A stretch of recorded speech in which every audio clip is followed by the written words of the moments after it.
Welcome back to Mad Medicine. In this lecture, we're going to be discussing the second part of the psychiatric emergencies. Now, if you guys don't know, on our first episode, on our first lecture, we already covered half of the psychiatric emergencies. So go ahead and go to our YouTube channel, youtube.com/Mad Medicine, where you can find the first part of our lecture, of our psychiatric emergencies lecture. We have USMLE Step 1, Psychiatry, and Pharmacology playlists set up for you guys, and the lecture is located there. While you're there, don't forget to like, comment, and subscribe to our channel. It'll really help us out. We're posting new videos every single day.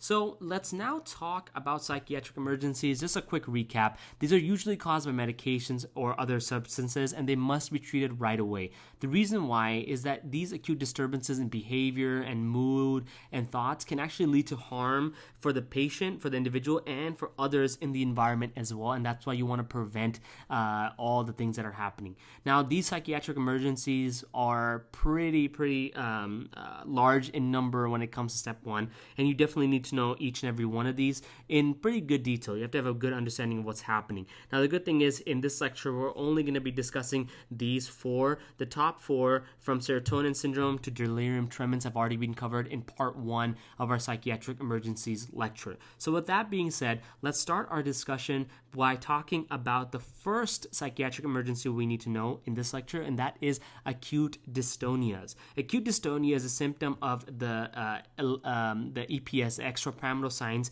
with antipsychotic use. The extrapyramidal symptoms more often occur in the high-potency first-generation antipsychotics like haloperidol, trifluperazine, and fluphenazine. So these first-generation high-potency drugs is where it's usually associated with. Now, this is the main difference between first-gen and second-gen antipsychotics, so keep that in the back of your mind. All of this occurs due to blocking the postsynaptic D2 dopamine receptors in the nigrostriatal tract. And the symptoms for these symptoms, the symptoms for EPS symptoms are going to be Parkinson's disease-like presentation. And it's all going to present acutely. That's why we call it acute symptoms, right?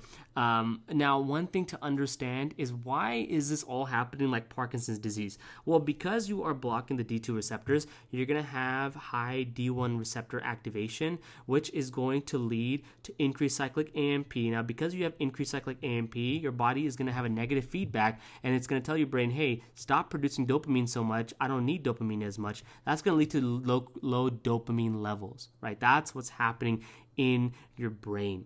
Now, keep that in mind, because that's exactly what happens in Parkinson's. In Parkinson's, you have low dopamine levels. So it's very similar. So in terms of the symptoms of the EPS symptoms, you're going to have acute dystonia, which occurs really quickly. This is uncontrollable muscle contractions that occur hours to days from use. This is mainly our psychiatric emergency that must be treated right away. Okay, very important. You can also have akathisia, which is restlessness that occurs days to months. You'll have Parkinsonism, like bradykinesia and tremors, the drug-induced Parkinsonism. And finally, you'll also have tardive dyskinesia. Usually it's going to be orofacial, stiff, jerky movements, involuntary movements. And all of these have different timelines of occurrence. Usually it's either days to months of usage of the drugs, or in the case of tardive dyskinesias, it's going to be months to years of chronic use. And often tardive dyskinesia is not treatable. So the acute dystonia is the main psychiatric emergency. And we have a cool little acronym for you guys, ADAPT, ADAPT. So don't forget this acronym, because it will help you remember the symptoms. Now, when it comes to treatment, you can use a drug called benztropine. This is a anticholinergic agent that blocks the M1 receptors, and it's going to improve the acute dystonia. So benztropine is the drug of choice. Now, keep in mind, you can also use benztropine to treat the akathisias and the drug-induced Parkinsonism. But mainly for acute dystonia, benztropine is the way to go. So that's pretty much acute dystonia in a nutshell. The next psych emergency we're going to talk about today is lithium toxicity. Now, we discussed lithium earlier in our previous lectures, but just a recap, lithium is a first-line treatment for bipolar disorder, mainly because it prevents and treats the the manic symptoms of bipolar disorder. So it's really, really important. Now, there are 5 main side effects that occur with lithium. 3 of them are very high yield, and the other 2, in my opinion, you should just have in the back of your mind. But the first symptom that occurs very acutely is going to be tremors. Now, in this case, it's going to be very acute. It's going to be symmetric in the upper extremities, and it usually goes away after a while. This is a very common symptom, so you might see this as a presentation, and then it'll go away. The other 4 are pretty important. Right? These are long-term effects that occur with lithium usage. The first one is hypothyroidism. Lithium acts as a goitrogen, right? Meaning it suppresses the release of the thyroid hormone. Now, what ends up happening is patients are going to present with the classic hypothyroid symptoms, right? They're going to feel really tired. They're going to probably be gaining weight. So when you see that symptomology, the way you're going to treat lithium toxicity or lithium-induced hypothyroidism, is going to be simply by giving those patients levothyroxine. That's it. Right? They have low thyroid levels, and the simplest way to treat low thyroid is by supplementing thyroid. So you're going to give levothyroxine. You don't want to stop lithium in this case because there's a very simple fix, and B, these patients usually need lithium in order to function properly and in order to prevent the recurrence of those bipolar manic symptoms. So you want to not stop lithium in patients who have hypothyroidism. Very high yield. All right. So this is the first thing you definitely need to know. The next thing you definitely need to know is going to be nephrogenic diabetes insipidus. Again, long-term cause of lithium, a long-term side effect of lithium usage. This is going to be because of chronic tubulointerstitial nephropathy, which is going to lead to an inability to concentrate the urine and patients having polydipsia and polyuria. Now, in this case, you do want to stop lithium if it's possible, but the main cause of nephrogenic diabetes insipidus in bipolar patients is going to be a drug interaction, specifically lithium toxicity. Also very high yield.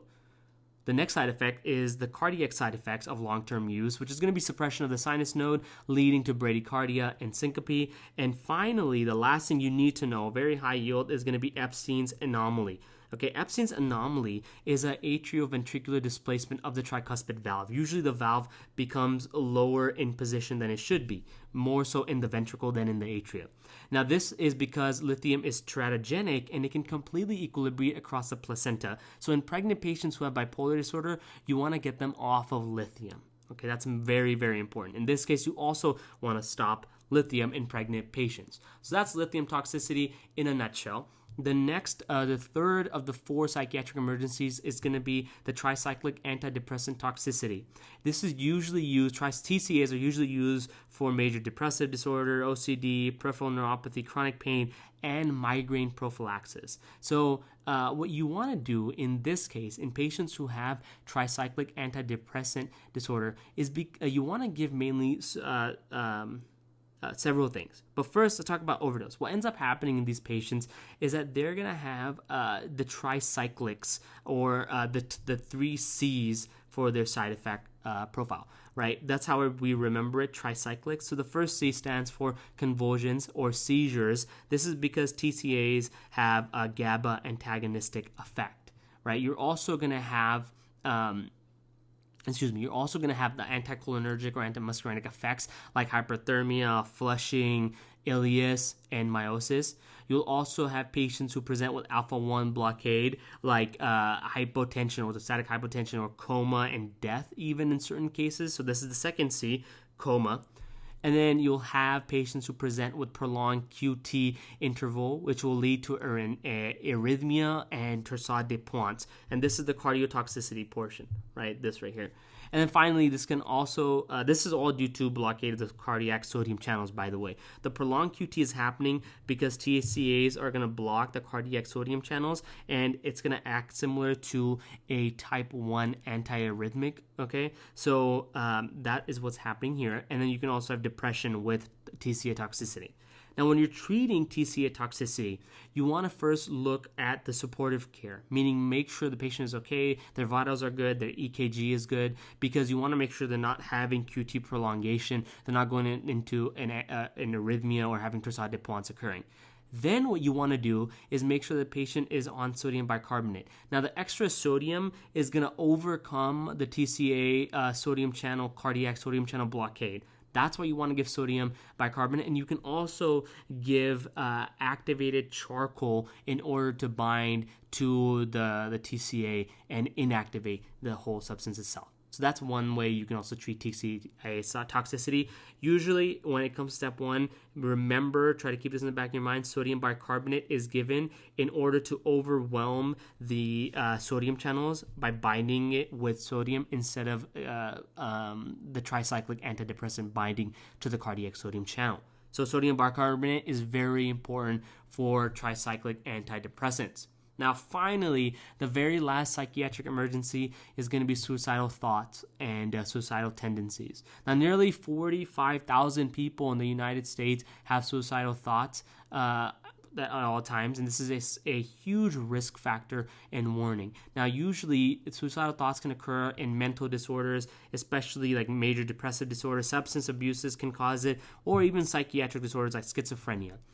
Now, another thing you want to watch out for as far as risk factors are going to be someone who's had a previous attempt. This is probably one of the highest side effects, or the highest risk factors, of suicidal thoughts of someone committing suicide. So you want to look at previous suicide attempts.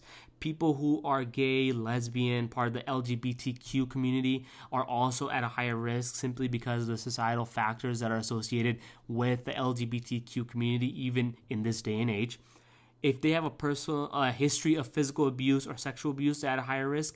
And then if they have a family history and of suicidal behavior, they're at a higher risk. Now, immediate psychiatric evaluation or hospitalization is indicated when a patient says that they have a plan made to kill themselves. When they have an intent to die with a plan, you have to intervene. It's very, very important because that is classified as a psychiatric emergency. The reason why I am putting this statement right here is because while I was studying for step 1, I remember vividly on one of the test banks, I got a question that asked me about a patient who told me that he planned to kill himself on the anniversary of his wife's death. The question then asked me, what is the appropriate next step? And that was immediate hospitalization.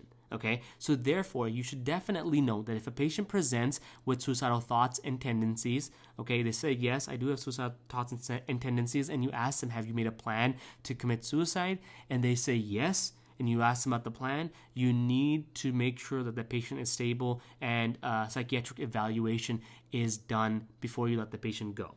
So that is the last of our psychiatric emergencies that you need to know about. Thank you so much for watching and listening.